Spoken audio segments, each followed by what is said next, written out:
Il nous arrive tous de nous demander parfois si une personne nous dit vrai dans ce qu'elle raconte. Voici 9 techniques afin de reconnaître un menteur.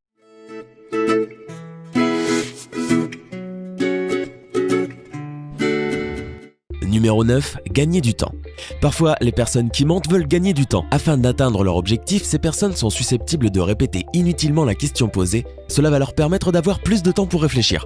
Ou encore, elles peuvent faire semblant de ne pas avoir compris la question. Numéro 8, le comportement physique. Méfiez-vous des personnes qui touchent leur bouche, leur nez ou qui vont se gratter la nuque, la tête pendant qu'ils vous racontent quelque chose. On estime qu'une personne agit de cette manière lorsqu'elle raconte un mensonge mais qu'elles en sont gênées. Numéro 7, le contact visuel.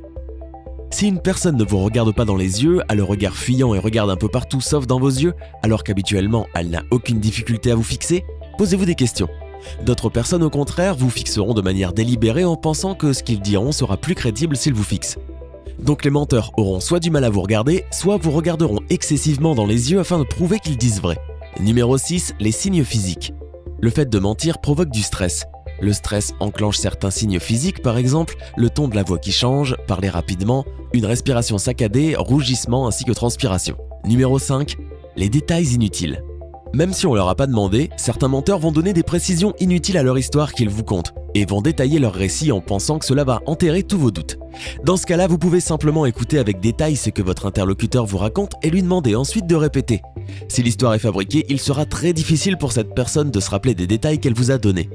Le menteur se retrouvera en position inquiète et sera mal à l'aise en essayant de vous répondre.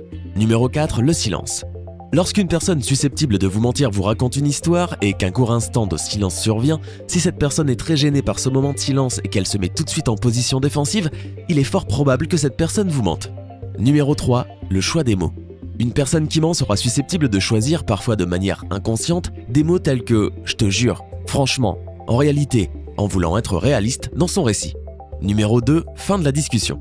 À la fin d'une discussion, lorsque vous changez de sujet et que vous faites semblant d'avoir avalé le mensonge de votre interlocuteur, si cette personne semble particulièrement soulagée et heureuse, cela peut être le signe d'un mensonge. Numéro 1, question sans réponse. Au lieu de répondre directement à la question posée, le menteur se verra répondre d'une manière différente et ira même parfois répondre à autre chose afin de changer de sujet. Le fautif argumentera de manière défensive, tandis que l'innocent le fait de manière offensive. C'est la fin de cette vidéo, n'hésitez pas à vous abonner si cette vidéo vous a plu. Je vous dis à très bientôt.